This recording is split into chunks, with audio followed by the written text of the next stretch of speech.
Recently, I went on a 2-week tour in North America, and in today's video I'll share the details about the group I traveled with, the music we played, and what it's like to be on tour as a musician. Now, to fully understand my excitement for this tour, we'll have to start with an anecdote from 11 years ago.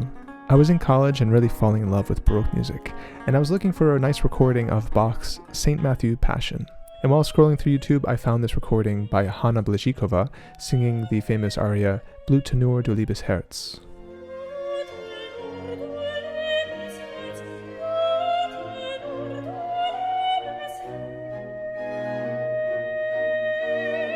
And I admittedly didn't really understand Bach's passions yet, but I remember being so moved by this. So to follow Hanna's work, I suggest following her Facebook fan page and also just giving her name a search here on YouTube and enjoying all of her great recordings.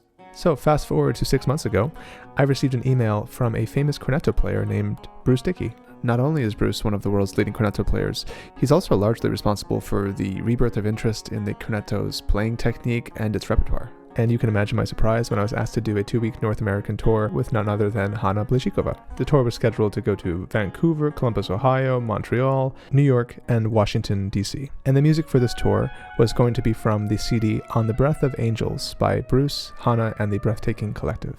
The CD seeks to explore the beautiful relationship between the cornetto, a Baroque wind instrument, and the human voice. In the video description, you can find links to learn more about the CD. Now for the story of the tour. It all started in Vancouver, British Columbia. I landed in late February and really fell in love instantly with the beautiful city. So after a little exploring, I headed to our first rehearsal. On this tour, I was playing the theorbo. If you don't know, the theorbo is a 14-string, 6-foot lute. It's an Italian invention around 1580 with an amazing sound. You can learn more about it from the videos in my description. But one of the challenges of this tour for me was that I was going to play a different theorbo in each city of the tour. My first theorbo was a beautiful instrument by Ray Nurse. In terms of the other musicians in the group, we had 2 violinists, a viola da gamba player, and a keyboard player who was playing organ and harpsichord. This exact group of musicians had never played together, so we spent 3 or 4 days working through the music, running each piece, going into great detail to polish everything. And before you know it, we arrived at our first concert venue. Having only rehearsed in a small room, we had to get used to the space. We spent a few hours playing through the tops and tails of each piece, acclimating to what the space needed and asked of the music, and of course preparing ourselves for an audience. That night we had a great turnout, and for our first concert I thought it went really well. Now unfortunately, touring does mean lots and lots of traveling. And for our second stop to Columbus, Ohio, we had to get up at 3 a.m. to head to the airport. The flight went smoothly, and next thing you know, we were in a hotel in Columbus. Normally on tours, each musician is put in their own hotel room or in a hosting situation with a nice family. In my experience, the hotels are really nice because you have privacy, but they can also get a little lonely. So if you like to be social and have nice hosts, it can be a really nice thing. Next, I received my second theorbo. This was a much smaller theorbo than I had in Vancouver, and so adapting to it took a little time, and as you can see here, the theorbo needed a bit of work in terms of stringing and fretting. After a night of rest, we arrived in our next concert venue. This is a beautiful space in Columbus, and our warm-up here was going really well until we had some issues with the organ. So for this tour, we were using a small type of organ in each city, but unfortunately in Columbus we couldn't get one, so we had to use an electric organ with a MIDI keyboard. And unfortunately we ran into so much troubleshooting problems that there was a minute where we thought we weren't going to have organ on the program. After some panic, we were finally able to figure out the problem and got the organ working. Bruce and I were seriously relieved.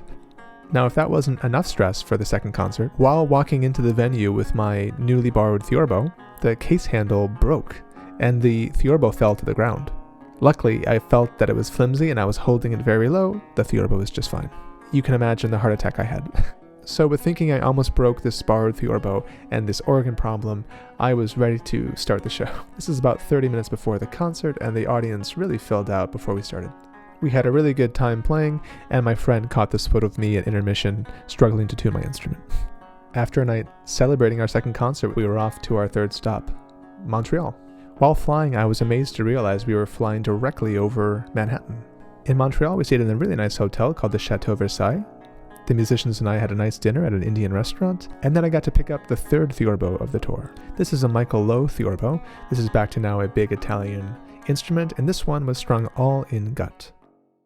So I spent a little while in my hotel getting used to the instrument now that it was quite a bit bigger, almost 7 centimeters bigger than the French Barber and Harris theorbo that I was playing in Columbus. The next day I did some sightseeing in Montreal, met up with some friends, and got to take a peek at the famous Salle Bougie Hall, where a lot of early musicians perform in Montreal. This was our venue for this stop.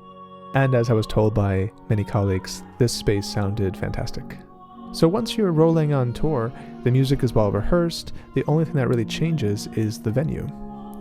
So it's really important to show up before the concert and have at least an hour or so to sound check and again get acclimated to the room, because even though it's the same music, it sounds quite a bit different depending on where you're playing.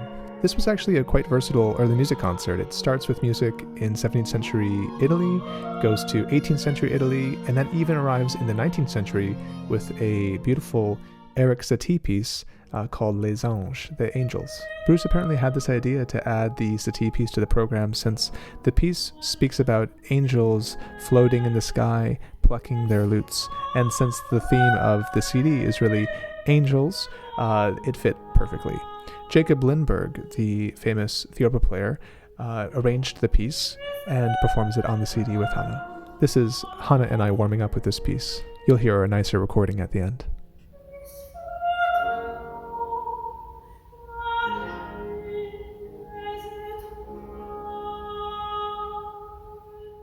This concert also featured a few newly composed works for the cornetto and voice, which I really loved. Again, all of this is on the CD, On the Breath of Angels.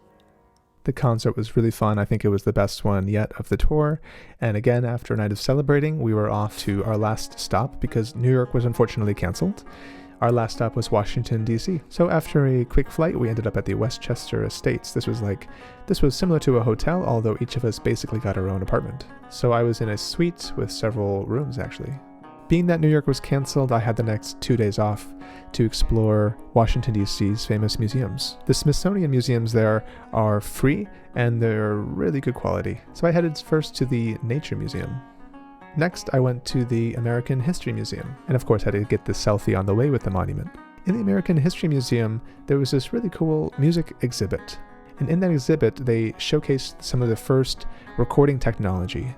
This is Edison's talking machine from 1877. It was the first device to ever record and playback sound. You can only imagine how mysterious and eerie this must have been. Until this invention, the idea of recording sound must have seemed like science fiction. So this first machine recorded onto tinfoil. After Edison's invention, Bell's graphophone sort of carried the torch further. This device recorded onto a wax cylinder and could record for about 5 minutes. Then I saw the first commercially successful recording device, Berliner's gramophone. This brought recording technology into the home, and for the first time ever, people at home could enjoy recordings made by professional musicians. Now, after those fun days off, we ended up in our final venue. This is Dumbarton Oaks. It's a beautiful museum in Washington, D.C., So again, we warmed up in the space, and this one presented us with our biggest challenge. The room was incredibly dry. Dry means that the room doesn't have any reverb or echo. This can feel a bit stale as a performer because you feel the music has no life after you make it. It's especially difficult for the singer. The theorbo I borrowed for this leg of the tour was by Martin DeWitt, and I was really happy that it was a good instrument because it was nice to end the tour on something that I felt very comfortable with. So we spent some time acclimating to the space, and I was very happy that Hannah agreed to record the piece that really showcases the theorbo and voice of the program, that Eric Satie piece called Les Anges, which we'll listen to in its entirety. It's only 2 minutes long. But first, to finish the story, after a night of celebrating with the musicians, I headed back to Chicago, made it back just fine, and all in all had a fantastic time meeting these kind, talented musicians and having a great experience on tour. That brings us to the end of today's story. If you'd like to learn more about On the Breath of Angels, this CD that we were really promoting on tour, I'd encourage you to go to the link in the description where you can learn more about it from Bruce, as well as purchase a copy or listen yourself. So I want to give a big thank you to Hannah, Bruce, and all the other musicians on the tour. And for now, I'll leave you with our recording of Les Anges.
être